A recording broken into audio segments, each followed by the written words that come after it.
Hey everyone, this is me Manshu. Welcome back to my channel. In this video, we will cover important questions from the topic Constitutional Developments of Indian Polity and Governance. Right? So first question is, which act of British Parliament abolished the East India Company monopoly over trade in India?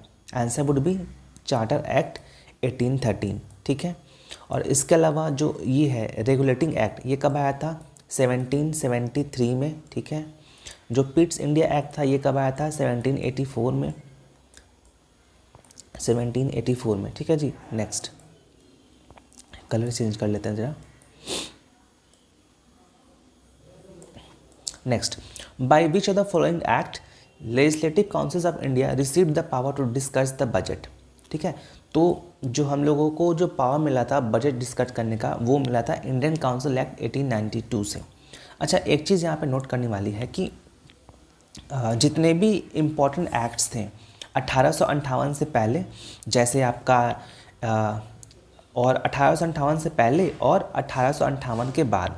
ठीक है, तो 1858 बीच में कर लेंगे. ठीक है, 1858 और इसके पहले जितने भी एक्ट्स हैं, जैसे रेगुलेटिंग एक्ट ऑफ 1773, इसके पहले जो हमने देखा था. ठीक है, या फिर पिट्स इंडिया एक्ट 1784, फिर उसके बाद चार्टर एक्ट 1813. ठीक है, उसके बाद आपका चार्टर एक्ट 1833, चार्टर एक्ट 1853, और इसके बाद आपका 1858 के बाद इंडियन काउंसिल एक्ट 1861 आ गया, 92 आ गया, 909 आ गया, 1919 आ गया. इसके बाद भी और है, 1935 है जो इम्पॉर्टेंट है, और 1947 है. ठीक है, तो जब आप लक्ष्मीकांत देखेंगे ना, तो इन सबके कम से कम 5, 6, 7 या फिर किसी किसी में 10, 12 पॉइंट्स भी हैं. तो उनमें से सारे पॉइंट्स तो नहीं हैं, बट कुछ पॉइंट्स ज़रूरी हैं जो आपको पढ़ना चाहिए. तो उसकी PDF मैंने अपने टेलीग्राम पे ऑलरेडी अपलोड कर रखा है, आप वहाँ डाउनलोड कर सकते हैं, या फिर मैं कोशिश करता हूँ कि इसी लेक्चर में अगर कहीं PDF वगैरह हो तो मैं आपको दिखाऊंगा. ठीक है, फिलहाल के लिए इस क्वेश्चन को देखिए. तो ये जो था ना डिस्कशन ऑफ बजट, ये हुआ था 1892 में, और जो इंडियन काउंसिल एक्ट 1909 था, ये भी इंपॉर्टेंट है इसलिए क्योंकि यहाँ पे सेपरेट इलेक्टोरेट आया था. इसको हम लोग मोरली मिलिट्री रिफॉर्म्स के नाम से भी जानते हैं. जो 1999 है, इसमें डायरेक्टली इंट्रोड्यूस हुआ था. इसमें बाइकैमरलिज्म भी आया था, इसको हम लोग चेल्स फॉर्म रिफॉर्म भी कहते हैं. तो ये सारे कुछ इंपॉर्टेंट पॉइंट्स हैं जो जानना चाहिए, बाकी हम लोग उसको डिटेल में भी डिस्कस कर लेते हैं. ठीक है, हाँ मैं यही कह रहा था ये सब. ठीक है, कंपनी रूल 1858 में. बाकी हाँ एक और चीज़ है, टेलीग्राम हो गया, फेसबुक हो गया, ये क्या है, ट्विटर है, ये इंस्टाग्राम, यूट्यूब, कोई भी सोशल मीडिया हैंडल हो, वहाँ पे आप सर्च करेंगे @GK Daily, तो वो मेरा सोशल मीडिया हैंडल है. आप वहाँ मुझे मैसेज करके कोई भी क्वेरी पूछ सकते हो. Now come to the point. तो जो कंपनी रूल है, जो मतलब 1858, वो कौन कौन सा इंपॉर्टेंट है? 73 वाला, 84 वाला, 1833 वाला, 1853 वाला. ठीक है जी. और जो क्राउन रूल है, जो आया था 1858 के बाद, जितने भी उसको क्राउन रूल कहते हैं, उसके अंडर आया था.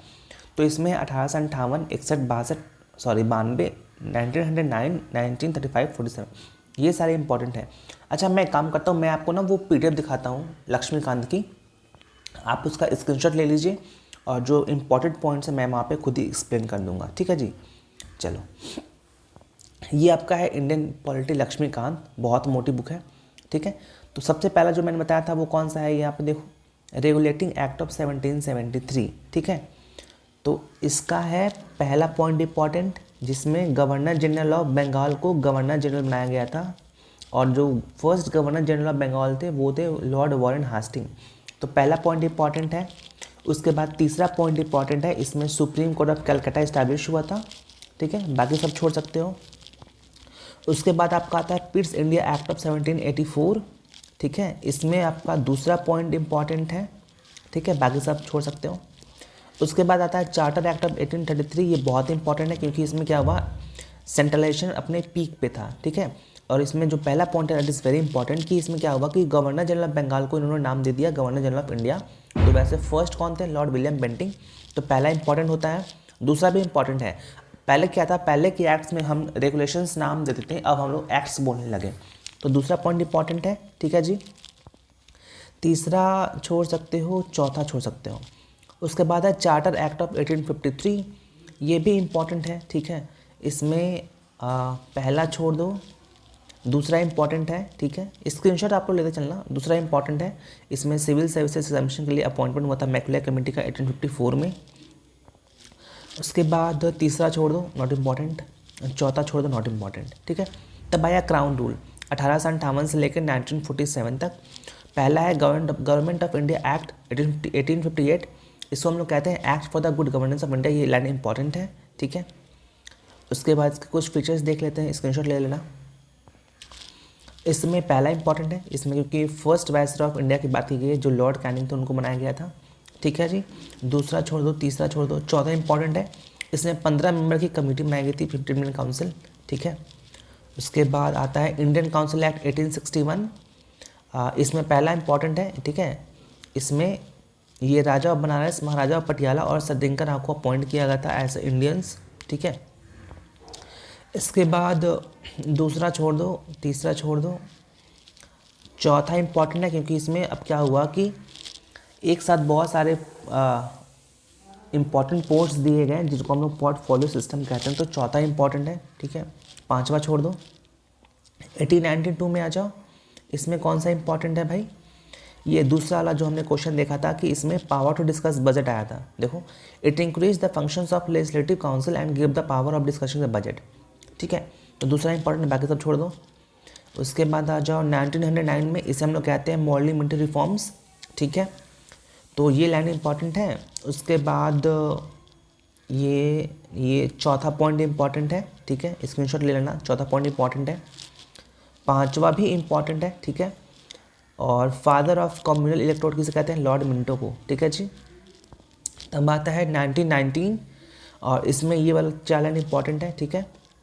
और इसके कुछ फीचर्स देख लेते हैं। इसमें कौन इंपॉर्टेंट है? दूसरा इंपॉर्टेंट है, ठीक है। इसमें डैची वगैरह आया था।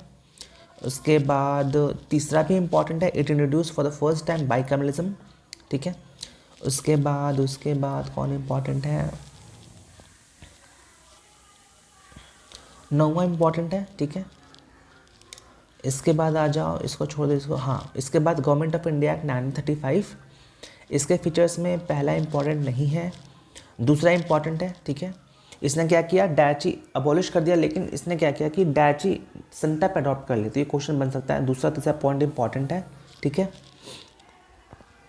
इसके अलावा आठवां इंपॉर्टेंट है, it provided for the establishment of reserve bank of India, ठीक है। नौवां भी इंपॉर्टेंट है। 10वां भी इंपॉर्टेंट है, it provided for the establishment of federal court. तब आता है इंडियन एक्ट ऑफ 1947। ये बहुत इंपॉर्टेंट है, ये माउंटबेटन प्लान के बाद आया था, ठीक है। इसके कुछ फीचर्स देख लेते हैं यहाँ पे। इसमें सब कोई एक बार सारे पॉइंट्स पढ़ लेना, मतलब ऐसा नॉलेज ये जानना ज़रूरी है, जो हमारा 1947 एक्ट था वो जानना ज़रूरी है, इसलिए सब कोई एक बार स्क्रीनशॉट लेकर सब पढ़ लेना, ठीक है। पाँचवा 6 to 12 आ जाएगा यहाँ पे।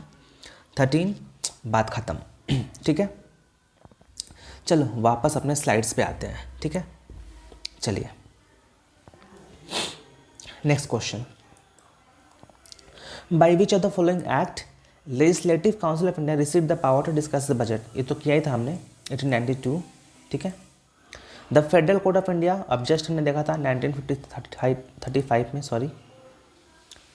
उसके बाद which of the following acts introduce the principle of constitutional autocracy? 1935। ये सब उस जो आपने स्क्रीनशॉट लिया सब में दिया हुआ है।